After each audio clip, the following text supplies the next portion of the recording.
नमस्कार साथियों। राजकीय स्नातकोत्तर महाविद्यालय बारा से मैं डॉक्टर राकेश वर्मा, सहायक आचार्य, राजनीति विज्ञान विभाग, आप सभी का इस ऑनलाइन क्लासेस में स्वागत करता हूँ। प्यारे बच्चों, बीए सेकेंड ईयर के द्वितीय प्रश्न पत्र भारतीय राजनीतिक व्यवस्था, इस पुस्तक का हम अध्ययन कर रहे हैं। जो द्वितीय प्रश्न पत्र है उस पुस्तक में उसमें जो पुस्तक है वो है भारतीय राजनीतिक व्यवस्था। इसमें हम भारतीय संविधान और उसकी राज व्यवस्था के बारे में बात कर रहे थे।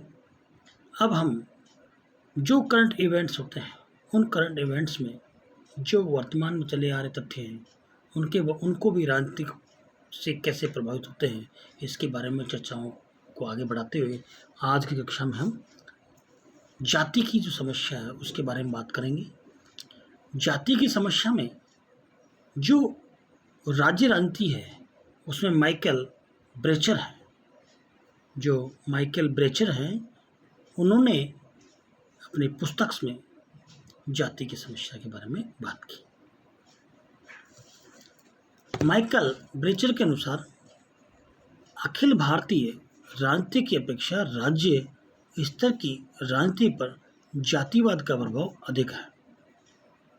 यद्यपि किसी भी राज्य की राजनीति जातिगत प्रभावों से अछूती नहीं रही है, तथापि जैसे बिहार, उत्तर प्रदेश, केरल, तमिलनाडु, आंध्र प्रदेश, तेलंगाना, महाराष्ट्र, हरियाणा, राजस्थान आदि सभी राज्यों में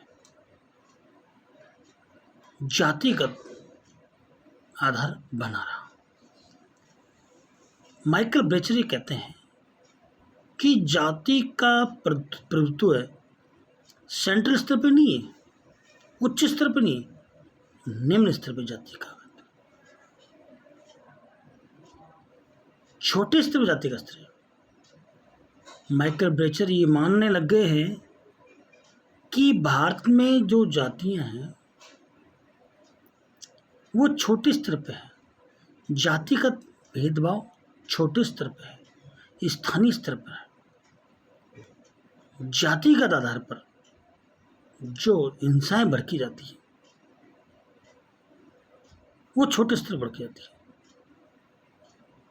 एक बात महत्वपूर्ण देखें बच्चों कि जाति की समस्या या जाति के बारे में हम जो भी वार्ता करेंगे वो केवल एक अध्ययन की दृष्टि से करेंगे, इसका अन्य कोई रूप या कोई चीज़ नहीं होगी।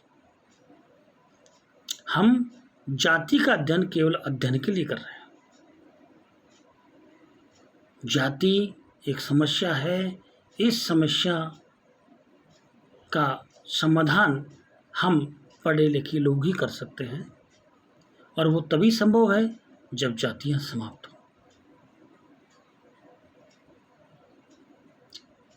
माइकल ब्रेचर ने भारत में आके जातियों के बारे में अध्ययन किया। वो ये मान गए थे कि भारत में जातियों का प्रभुत्व कितना रहा। बिहार की राजनीति में राजपूत, ब्राह्मण, कायस्थ और जनजातियां प्रमुख रही हैं। बिहार में राजनीति में अगड़ों और पिछड़ों की राजनीति में संघर्ष रहा। मुसलमानों में भी अगड़ों और पिछड़ों की स्थिति रहती है। इसके साथ ही पिछड़े मुसलमानों के भी अलग अलग संगठन बन गए। पसमानदा मुस्लिम समाज और ऑल इंडिया बैकवर्ड मुस्लिम मोर्चा, ऐसे कुछ प्रतिस्पर्धी मुस्लिम संगठन हैं जिनमें समय समय पर खूनी संघर्ष स्थिति बनी रहती है। केरल में साम्यवादियों की सफलता का राज यही है कि उन्होंने इजवाहा जाति को अपने पीछे संगठित कर लिया है। आंध्र प्रदेश, तेलंगाना की राजनीति कम्मा और रेड्डी जातियों के संघर्ष की कहानी है।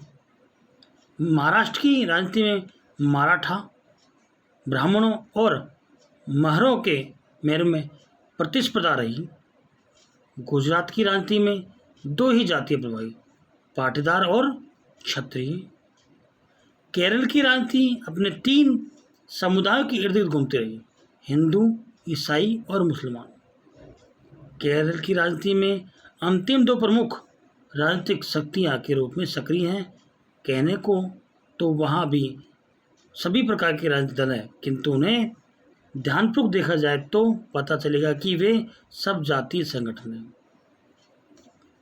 मुस्लिम लीग मुसलमानों की है। दोनों केरल कांग्रेस आदि। जो मुसलमान जातियां हैं, मुसलमानों में जातियां हैं, वो भी राजनीति में महत्वपूर्ण रहते हैं। मुस्लिम लीग मुसलमानों की है, जानते हैं। दोनों केरल कांग्रेस के अधिक संख्याई ईसाई हैं। जो कांग्रेस ई के दोनों सामयिक दलों में एहुजा जाति के अतिरिक्त हिंदुओं के कुछ प्रमुख वर्गों का प्रभाव देखा सकता है। राजस्थान की राजनीति में जाट, राजपूत, मेघवाल जातियों में प्रतिस्पर्धा प्रमुख रही है।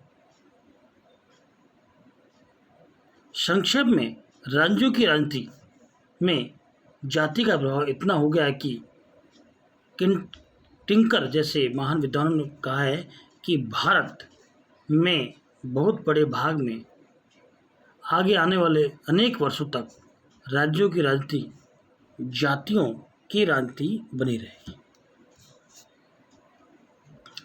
जाति आधारित स्वरूप। जो जाति आधारित स्वरूप है उसमें बात करते हैं कि भारत में राज्य राजनीति के अध्ययन से हमें पता होता है कि विभिन्न राज्यों में जाति के 4 विभिन्न स्वरूप विकसित किए गए।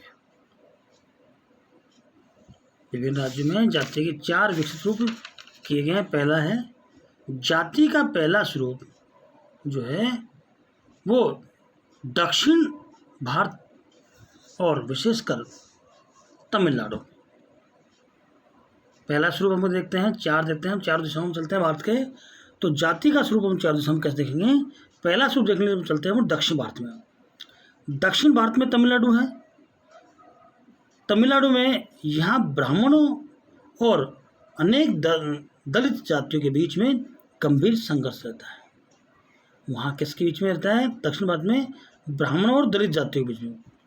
तमिलनाडु में प्रारंभ से ही राजनीति पर ब्राह्मणों का प्रभुत्व रहा है और इसके विरुद्ध काफ़ी दिनों से आंदोलन चलता रहा, जिसके परिणाम स्वरूप रामास्वामी नायकर द्वारा द्रविड़ कड़गम नामक संगठन की स्थापना की गई, जो बाद में द्रविड़ मुनेत्र कड़गम दल के रूप में विकसित हुआ। तमिलनाडु में यह आंदोलन ब्राह्मणों को उच्च स्थानों से हटाने के लिए किया गया था। 1914 में यह ब्राह्मण विरोधी आंदोलन शुरू हुआ। 1916 में एक पृथक राजनीतिक दल जस्टिस पार्टी के नाम से स्थापित हुआ, जिसका उद्देश्य गैर ब्राह्मण जातियों के हितों को विकसित एवं सुरक्षित करना था। इस संगठन का उद्देश्य सरकार का समर्थन प्राप्त करके प्रशासन और स्थानीय निकायों यहाँ तक कि शिक्षा संस्थाओं में गैर ब्राह्मण जातियों के लिए स्थान सुरक्षित रखना था। 1922 में सरकार द्वारा लोक सेवाओं में निर्धारित किए गए कोटे में गैर ब्राह्मण जातियों के लिए 42% और ब्राह्मण जातियों के लिए 16% स्थान निर्धारित किए गए। इसमें एक बात संकेत मिलता है कि ब्रिटिश काल में ही गैर ब्राह्मण जातियां ब्राह्मण जाति विरोधी आंदोलन में बड़ी हद तक सफल हुई। 1949 में यह आंदोलन CN अन्नादुरई के नेतृत्व में DMK के अधीन शुरू हुआ। अगला, महाराष्ट्र में जो संघर्ष है, अगला स्वरूप क्या जाति का दूसरा स्वरूप क्या है कि महाराष्ट्र में देखने को मिलता है जहां महाराष्ट्र की राजनीति तमिलनाडु से कुछ भिन्न रही, यद्यपि यहाँ मराठा ब्राह्मणों के बीच संघर्ष रहा। इस संघर्ष में मराठा जाति ने ब्राह्मणों के शताब्दियों से चले आने वाले प्रभुत्व का अंत किया। 20वीं शताब्दी की दूसरी चौथाई में राजनीतिक दलों में ब्राह्मणों की आधिपत्य था। उदाहरण के लिए हम बात करते हैं गोपाल कृष्ण गोखले, तिलक और SN डांगे आदि ब्राह्मण थे। स्वतंत्रता के बाद मराठा जाति ने ब्राह्मणों को पराजित कर दिया और यह आंदोलन 1960 में अपनी पूर्णता को पहुंच गया, जब महाराष्ट्र नामक एक पृथक राज्य की स्थापना की गई और मराठा जाति को राजनीति में पूर्ण प्रधानता प्राप्त हुई। नए महाराष्ट्र राज्य में मराठा जाति की संख्या 45% थी। अगला, इसका तीसरा रूप देखते हैं जो हम चलते हैं उसके लिए गुजरात, वो आंध्र प्रदेश। इसके तीसरे रूप के लिए हम चलते हैं आंध्र प्रदेश। आंध्र प्रदेश में जो जातिगत आंदोलन हुआ वहाँ पर 2 जातियाँ थी। पहला, यहाँ कम्मा और रेड्डी 2 जातियाँ रही। आंध्र प्रदेश में यह टकराव कम्मा और रेड्डी जातियों के बीच रहा। 1934 में आंध्र प्रदेश में साम्य दल की स्थापना के बाद से इस दल का नेतृत्व कम्मा जाति के हाथों में रहा, जबकि कांग्रेस पार्टी में रेड्डी जाति का प्रभुत्व रहा। कर्नाटक में चलते हैं हम। कर्नाटक में यहाँ 2 विरोधी लिंगायत और वोक्यालिंग जातियों के बीच में संघर्ष रहा। हम गुजरात चलते हैं। गुजरात में पाटीदार और क्षत्रिय जातियों के बीच में प्रतिस्पर्धा पाई जाती है।